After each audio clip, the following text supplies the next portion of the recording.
സംസ്ഥാനം നേരിടുന്ന രൂക്ഷമായ സാമ്പത്തിക പ്രതിസന്ധിയിൽ പ്രതിപക്ഷം കൊണ്ടുവന്ന അടിയന്തര പ്രമേയത്തിന് നിയമസഭയിൽ അവതരണാനുമതി. പ്രമേയം കൊണ്ടുവന്നതിന് പ്രതിപക്ഷത്തോട് നന്ദി രേഖപ്പെടുത്തുന്നതായിരുന്നു മുഖ്യമന്ത്രി പിണറായി വിജയന്റെ പ്രതികരണം. പ്രമേയം ഉച്ചയ്ക്ക് 1 മണിക്ക് ചർച്ചയ്ക്കെടുക്കും. 2 മണിക്കൂർ ചർച്ച ചെയ്യും. റോജി എം ജോൺ ആണ് അടിയന്തര പ്രമേയത്തിന് നോട്ടീസ് നൽകിയത്. വിവരങ്ങളുമായി ഡാൻ കുര്യൻ ചേരുന്നുണ്ട്. ഡാൻ, ഈ സാമ്പത്തിക പ്രതിസന്ധി വിഷയത്തിൽ പ്രതിപക്ഷത്തിന് ആത്മാർത്ഥതയില്ല, കേന്ദ്രത്തിനെതിരെ ഒരുമിച്ച് നിൽക്കുന്നില്ല എന്ന് ധനമന്ത്രി കെ.എൻ. ബാലഗോപാൽ കഴിഞ്ഞ ദിവസം ന്യൂസ് 18നോട് പ്രതികരിച്ചിരുന്നു. ഒരുപക്ഷെ അത്തരം പ്രതികരണങ്ങൾക്ക് സഭയ്ക്കുള്ളിൽ തന്നെ അവസരം ലഭിക്കുന്നു എന്നതല്ലേ ഇപ്പോൾ സംഭവിക്കുന്നത്?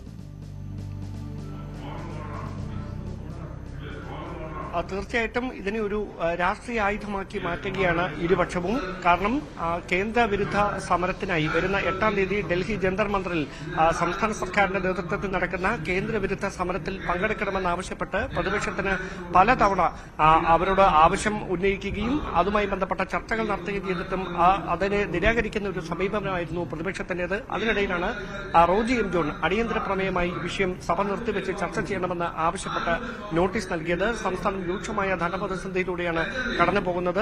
ഇതിന്റെ പരിഹാരം എന്താണ് എന്നതടക്കമുള്ള കാര്യങ്ങളിൽ സഭ നിർത്തിവെച്ച് ചർച്ച ചെയ്യണമെന്നായിരുന്നു ആവശ്യം.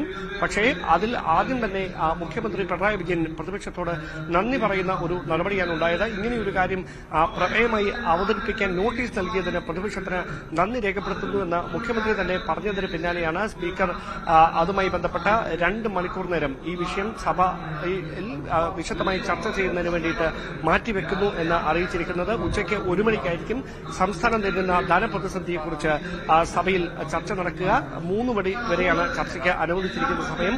വിശദമായി തന്നെ അതുമായി ബന്ധപ്പെട്ട വിഷയങ്ങൾ കേന്ദ്രത്തിൽ നിന്ന് ലഭിക്കാനുള്ള തുക ലഭിക്കാതിരിക്കുന്നത് മൂലം സംസ്ഥാനം നേരിട്ടുകൊണ്ടിരിക്കുന്ന ധനപ്രതിസന്ധി, അതിനും അപ്പുറത്തേക്ക് സംസ്ഥാന സർക്കാരിന്റെ ഭാഗത്ത് നിന്ന് GST നടത്തിയതുമായി ബന്ധപ്പെട്ട നികുതി പിരിവിലും മറ്റും ഉണ്ടായിട്ടുള്ള പ്രതിസന്ധികൾ, അതടക്കമുള്ള കാര്യങ്ങൾ വിശദമായി തന്നെ ചർച്ച ചെയ്യും. പക്ഷേ പ്രതിപക്ഷം പ്രധാനമായും സർക്കാരിന്റെ ഭാഗത്തുനിന്ന് കടുത്ത ധനപ്രതിസന്ധിക്കിടയിലും രൂക്ഷമായ ദൂർത്താണ് നടന്നുകൊണ്ടിരിക്കുന്നത് എന്ന വിമർശനം ഇന്നലെ മുതൽ തന്നെ സഭയിലും പുറത്തും ഉന്നയിക്കുന്നുണ്ട്. അത് വീണ്ടും സഭയിൽ ആവർത്തിക്കുന്ന ഒരു സാഹചര്യമായിരിക്കും ഉണ്ടാകാൻ പോകുന്നത്. കേന്ദ്രത്തെ മാത്രം പഴി പറഞ്ഞതുകൊണ്ട് കാര്യമില്ല, സർക്കാരിന്റെ ഭാഗത്തു നിന്നും പിടിപ്പുകേട് സംഭവിച്ചിട്ടുണ്ട് എന്ന നിലപാടാണ് പ്രതിപക്ഷത്തിന്. അക്കാര്യം തന്നെ അടിയന്തര പ്രമേയം അവതരിപ്പിക്കുന്ന സമയത്തും സഭയിൽ ചർച്ചയ്ക്കെടുക്കുന്ന സമയത്ത്, അതായത് ഇതിനു മുമ്പ് തന്നെ പ്രതിപക്ഷം ഈ ഡൽഹിയിലെ സമരത്തിനില്ല എന്ന് ചൂണ്ടിക്കാണിച്ചുകൊണ്ട് ഒരു വിശദമായ കത്ത് മുഖ്യമന്ത്രിക്ക് നൽകിയിരുന്നു. അതിൽ തന്നെ സംസ്ഥാനത്തിന്റെ ഭാഗത്ത് നിന്നുള്ള പാളിച്ചകൾ എന്തൊക്കെയാണ്, ഏത് നിലയിലാണ് സംസ്ഥാനം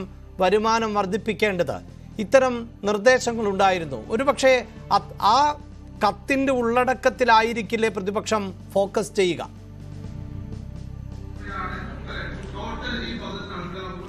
അഭിലാഷ്, പ്രധാനമായും പ്രതിപക്ഷം ഉന്നയിക്കുന്ന പ്രധാനപ്പെട്ട ആക്ഷേപം ഇതൊരു സമരമായിരുന്നു ആദ്യം പ്രഖ്യാപിച്ചതെങ്കിൽ പിന്നീട് EDയുമായി ബന്ധപ്പെട്ട കേന്ദ്രങ്ങൾ സർക്കാരിന്റെ വിവിധ ഏജൻസികൾ അല്ലെങ്കിൽ സർക്കാരുമായി ബന്ധപ്പെട്ട വിവിധ പ്രവർത്തനങ്ങളെക്കുറിച്ച് അന്വേഷണം നടത്തിക്കൊണ്ടിരിക്കുന്ന പശ്ചാത്തലത്തിൽ ആ സമരം അവർ സമ്മേളനമാക്കി മാറ്റി എന്ന ആക്ഷേപമാണ് ഉന്നയിച്ചുകൊണ്ടിരിക്കുന്നത്. അത് തന്നെ അവർ ആവർത്തിക്കുകയും ചെയ്തു. പക്ഷേ അതിന് മറുപടിയോടും ധനമന്ത്രി അടക്കം കഴിഞ്ഞ ദിവസം നമുക്ക് നൽകിയ അഭിമുഖത്തിൽ വ്യക്തമാക്കിയത് അത് സമരം തന്നെയാണ്, സമ്മേളനമല്ല. അത് തെറ്റായ ധാരണയാണ്, തെറ്റായ പ്രചാരണമാണ് എന്നാണ് പറയുന്നത്. പക്ഷേ കേരളം നേരിടുന്ന ഈ ഒരു പൊതുപ്രതിസന്ധിയിൽ കൊടിയുടെ നിറം നോക്കാതെ ഒരുമിച്ച് നിന്ന് പ്രതിഷേധിക്കാൻ പ്രതിപക്ഷം കൂടി സർക്കാരിന് ഒപ്പം ചേരണം. കേരളത്തിന്റെ ലഭിക്കേണ്ട അർഹതപ്പെട്ട അവകാശങ്ങൾ നഷ്ടമാകുന്ന സാഹചര്യമാണ് കേന്ദ്ര സർക്കാരിന്റെ നടപടികൾ മൂലം. അത് ഒരു കാരണവശാലും അംഗീകരിക്കാനാവില്ല എന്നൊരു നിലപാടാണ് സർക്കാരിന്. പക്ഷേ പ്രതിപക്ഷം അപ്പോഴും പറയുന്നത് സർക്കാരിന്റെ ഭാഗത്ത് നിന്ന് നികുതി പിരിവിലടക്കം വീഴ്ച സംഭവിക്കുന്നു, സർക്കാരിന്റെ ദൂർത്ത് രൂക്ഷമായി തന്നെ തുടരുന്നു, കേരളീയവും നവകേരളവും അടക്കമുള്ള കാര്യങ്ങൾക്ക് വേണ്ടി പരിധിയിലധികം തുക ചെലവഴിക്കുന്ന സാഹചര്യമുണ്ടായി, അത് നികുതി പണമാണ് ഇതിനുവേണ്ടി ഉപയോഗിച്ചത് തുടങ്ങിയ വിമർശനങ്ങളാണ് പ്രതിപക്ഷം മുമ്പോട്ട് വെക്കുന്നത്. അതുകൊണ്ട് തന്നെ കേന്ദ്രത്തെ മാത്രം പഴി പറയുന്നത് കൊണ്ട് കാര്യമില്ല, സർക്കാരിന്റെ ഭാഗത്തും വീഴ്ച സംഭവിച്ചിട്ടുണ്ട് തുടങ്ങിയ കാര്യങ്ങൾ വിശദമായി തന്നെ ഈ അടിയന്തര പ്രമേയം അവതരിപ്പിക്കുന്ന വേളയിൽ വിശദമായി പ്രതിപക്ഷത്തിന്റെ ഭാഗത്തുനിന്ന് സഭയിൽ രേഖപ്പെടുത്തുമെന്നാണ് അറിയാൻ കഴിയുന്നത്. സംസ്ഥാനത്ത് കടുത്ത സാമ്പത്തിക പ്രതിസന്ധി വിഷയം ചർച്ച ചെയ്യണമെന്ന് ആവശ്യപ്പെട്ടുകൊണ്ടാണ് പ്രതിപക്ഷം അടിയന്തര പ്രമേയത്തിന് നോട്ടീസ് നൽകിയത്. അടിയന്തര പ്രമേയത്തിന് ഇപ്പോൾ അവതരണ അനുമതി നൽകിയിരിക്കുകയാണ്. ഉച്ചയ്ക്ക് 1 മണിക്കാണ് ചർച്ച ആരംഭിക്കുക. 2 മണിക്കൂർ വിഷയം സഭ ചർച്ച ചെയ്യും.